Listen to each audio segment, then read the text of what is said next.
أرسله بالحق بشيرا ونذيرا وداعيا إلى الله بإذنه وسراجا وقمرا منيرا. أما بعد فأعوذ بالله من الشيطان الرجيم. بسم الله الرحمن الرحيم. إن عدة الشهور عند الله 12 شهرا في كتاب الله يوم خلق السماوات والأرض منها 4 حرم ذلك الدين القيم فلا تظلموا فيهن أنفسكم وقاتلوا المشركين كافة كما يقاتلونكم كافة واعلموا أن الله مع المتقين.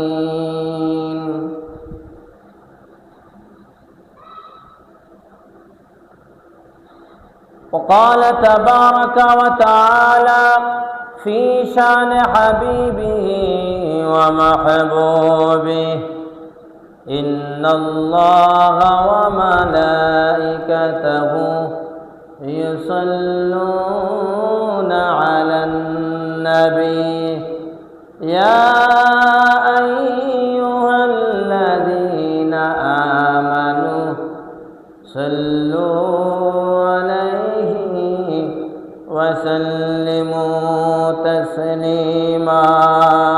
اللهم صل على سيدنا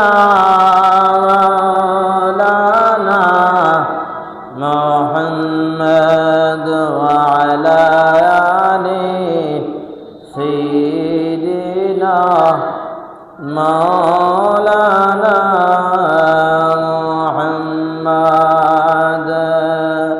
মনে বড় আশা ছিল যাব সোনার মদিনা,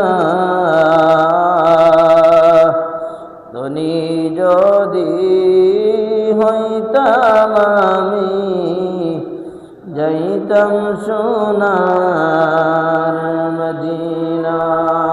আল্লাহুম্মা সাল্লি আলা সাইয়্যিদিনা মাওলানা মুহাম্মদ ওয়া আলা আলি সাইয়্যিদিনা মাওলানা মুহাম্মদ। লা ইলাহা ইল্লাল্লাহ লা ইলাহা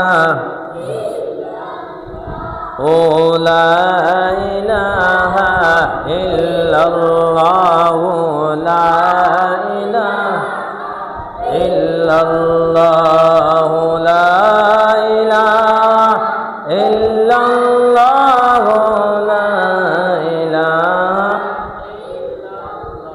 লা ইলাহা ইল্লাল্লাহ মুহাম্মাদুর রাসূলুল্লাহ সাল্লাল্লাহু আলাইহি ওয়াসাল্লাম। সম্মানিত হাজিরিন, আলহামদুলিল্লাহ, আল্লাহর দরবারে শুকরিয়া আদায় করতেছি যে রব্বুল আলামিন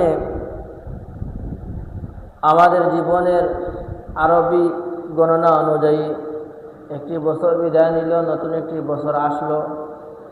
আর এই নতুন বছরের মুহররম প্রথম এই মাসের আজকে 10 তারিখে বিশেষ একটি দিনকে আল্লাহ রাব্বুল আলামিন আমাদের মধ্যে দিয়েছেন। আশুরার দিন, পাশাপাশি শুক্রবারের দিন, উভয় দিকে ফজিলত। এই মুতাবাররকময় দিন যে রব্বুল আলামিন আমাদেরকে দিয়েছেন, ওই রব্বুল আলামিনের আমরা শুকরিয়া আদায় করতেছি, আলহামদুলিল্লাহ। সম্মানিত হাজিরিন, জিকির করতেছিলাম, জিকির করতে ভালোই লাগে, মন চায় লম্বা সময় জিকির করি, কিন্তু সময়ের সংকীর্ণতায় অনেক সময় ভূমিকায় সময় নিয়ে গেলে আলোচনা করা যায় না, আলোচনার বিষয় শেষ হয় না। তবে জিকির যে এখন তৃপ্তি অনুযায়ী লম্বা সময় জিকির করতে পারলাম না, এর জন্য যে জিকির আর করবো না এমনটা নয়। কারণ মুহররম মাসটা এমন এক মাস, যেই মাসে বেশি বেশি জিকির করবেন, বেশি বেশি দান সদকা করবেন, বেশি বেশি নফল নামাজ পড়বেন, বেশি বেশি রোজা রাখবেন। এই সমস্ত বেশি নেক আমলের যেই মর্যাদাওয়ালা মাস, এই মাসের নাম মুহররম মাস। যেহেতু এই মাস আল্লাহর কাছে সবচেয়ে পছন্দনীয় আল্লাহর মাস, এই মাসে বেশি করে নেক আমল করব। কারণ গত জুমায় বলেছিলাম, এই মাসের মধ্যে একটি দিন আছে আশুরার দিন। ওই দিনের রোজাটি ছিল আগের যুগে মুসলমানদের উপরে ফরজ। যখন রমজানের রোজা ফরজ হয়ে যায়, তখন এই আশুরার দিনে এই রোজাটি ফরজ থেকে মনসুখ করে দিয়ে সেটাকে নফল ইবাদতের, নফল রোজার সর্বোত্তম নফল রোজা হিসাবে বিবেচিত করা হয়।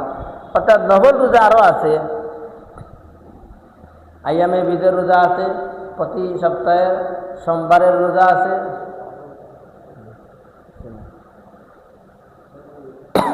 আম্মা আব্বার লোক যাবো না, আমার সাথে তারা মা বাবার লোক দোয়া লোক, সন্তান অগর লোক দোয়া চাইছেন আল্লাহ তাআলা অনেক হাজত রুফা করতে মা বাবার খবর জান্নাতের বাগান মানে এটা ইনশাআল্লাহ সবার জন্য আজকে দোয়া হবে। বলতেছিলাম কালেকশনের বিষয়টা বলি, এটা দুরূদ পড়ি, সাল্লাল্লাহু আলা মুহাম্মাদ সাল্লাল্লাহু আলাইহি ওয়াসাল্লাম, সাল্লাল্লাহু আলা মুহাম্মাদ সাল্লাল্লাহু আলাইহি ওয়াসাল্লাম। সম্মানিত হাজির, বলতেছিলাম যে নফল যে সমস্ত ইবাদতগুলো আছে, এর মধ্যে থেকে শ্রেষ্ঠ ইবাদত হলো কোরআনুল মাজিদের তেলাওয়াত। আর রোজা যে সমস্ত নফল রোজাগুলো আছে, এই রোজা আমলের মধ্যে সবচেয়ে শ্রেষ্ঠ ইবাদত হলো, নফল ইবাদতের মধ্যে শ্রেষ্ঠ ইবাদত হলো আশুরার রোজা। রমজানের রোজা ব্যতীত আইয়ামে বীজ প্রতি মাসের 3 দিনের রোজা আছে। সপ্তাহের একদিন আল্লাহর রসুলের আবির্ভাবের দিন সোমবার, সোমবারের রোজা সুন্নত। আইয়ামে বীজের 3টি রোজা সুন্নত, তারপরে আরাফার রোজা সুন্নত। এইভাবে অন্যান্য অনেক রোজাগুলো আছে যেগুলো নফল, অনেক ইবাদত, অনেক রোজাগুলো আছে যেগুলোর মধ্যে অনেক বেশি সওয়াব পাওয়া যায়।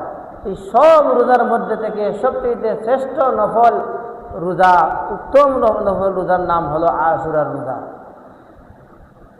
যেইভাবে আশুরার রোজা মুসলমানের উপরে আগের যুগে ফরজ ছিল, রমজান যখন চলে আসে, রমজানের রোজা যখন ফরজ হয়ে যায়, তখন আশুরার রোজাকে মনসুখ করে দিয়ে নফল রোজার মধ্যে সর্বশ্রেষ্ঠ রোজা যখন বিবেচিত করা হয়, ওই সময় নামাজের মধ্য থেকে মানুষের উপরে ফরজ একটি ওয়াক্তের নামাজ ছিল, সেই ওয়াক্তের নাম হলো তাহাজ্জুদের ওয়াক্ত। যখন থেকে মানুষের উপরে 5 ওয়াক্ত নামাজ ফরজ হয়ে যায়, আল্লাহর রসুল যখন মেরাজে চলে যান, মেরাজে যাওয়ার পরে আল্লাহর রসুলকে হাদিয়া স্বরূপ আমার আল্লাহ 5 ওয়াক্ত নামাজ হাদিয়া স্বরূপ তিনি দান করেন। সালাতু মিরাজুল মুমিনিন বলে দিলেন। আপনার উম্মতের জন্য, আমার বান্দাদের জন্য মেরাজ হলো 5 ওয়াক্ত নামাজ। যদি তারা 5 ওয়াক্ত নামাজ পড়ে তাহলে তারা আমার কাছে মেরাজ করবে। তাদের মেরাজ হলো 5 ওয়াক্ত নামাজ পড়া। একটি ছেলের মধ্যে বলি, ये तेरी मेराज है कि तू लौहा कलम तक पहुँचा, और मेरी मेराज है कि तेरी कदम तक पहुँचा। হে রসুল, আপনার মেরাজ হলো লৌহে কলম পর্যন্ত পৌঁছানো, আল্লাহর কাছে যাওয়া। আর আমার মেরাজ হলো তেরি কদম তক পৌঁছা, আপনার কদম পর্যন্ত পৌঁছানো। এখানের মানে হইল গিয়া ও যে 5 ওয়াক্ত নামাজ আমার রসুলে আল্লাহর কাছ থেকে লইয়া আইসন, এই 5 ওয়াক্ত নামাজ এখান তো রসুলের মাধ্যমে পাইছি। রসুলে যেভাবে সল্লু কামা রাআইতুমুনি উসাল্লি, যেভাবে নামাজ পড়ছেন ও সুন্নত তরিকা যদি নামাজগুলো আমরা শান্ত সৃষ্টভাবে শান্তিমাতা নামাজগুলা রসুলের মতো আদায় করতে পারি, রসুলের দেওয়া জীবন ব্যবস্থা, উনার কালচার আচার আচরণে আমরা ফলো করে যদি নিজের জীবন সাজাইতে পারি, তাহলে এটা হবে তেরি কদম তক পৌঁছা, রসুলের কদম পর্যন্ত পৌঁছানো। আর কোনো মানুষ যদি রসুলের কদম পর্যন্ত পৌঁছে যায়, এই মানুষের আর কোনো চিন্তা নাই, হ্যাঁ আল্লাহ রসুলের সাথে জান্নাতে প্রবেশ করবো। মান আহাব্বা সুন্নতি ফাকাদ আহাব্বানি ওমান আহাব্বানি কানা মাই ফিল জান্নাহ। এটা একদিন ওয়াজ করছি। যাই হোক, আজকের আমার বিষয়বস্তু হইল যখন মেরাজ হয়ে আল্লাহর রসুলে নামাজ 5 ওয়াক্ত মুহাম্মদী উম্মতের উপরে ফরজ, তিনি যে এই দায়িত্বটা নিয়ে আসলেন এবং তাদেরকে বলে দিলেন, ওই দিন থেকে আল্লাহ রসুল সাল্লাল্লাহু আলাইহি সাল্লাম আল্লাহর হুকুমে তিনি বলে দিলেন, এখন থেকে তোমাদের উপরে তাহাজ্জুদের নামাজ আর ফরজ নয়। তাহলে বোঝা গেল কি, 5 ওয়াক্ত নামাজ ফরজ হওয়ার আগে তাহাজ্জুদের নামাজ এখন মুসলমানদের উপরে ফরজ আছে। এর আগে কিন্তু 5 ওয়াক্ত নামাজ ফরজ আছিল না, শুধু তাহাজ্জুদের নামাজ ফরজ আছিল এবং অন্যান্য বিভিন্ন নামাজগুলা যখন জরুরত হই তখন পড়তা, কিন্তু 5 ওয়াক্ত নামাজ ফরজ আছিল না।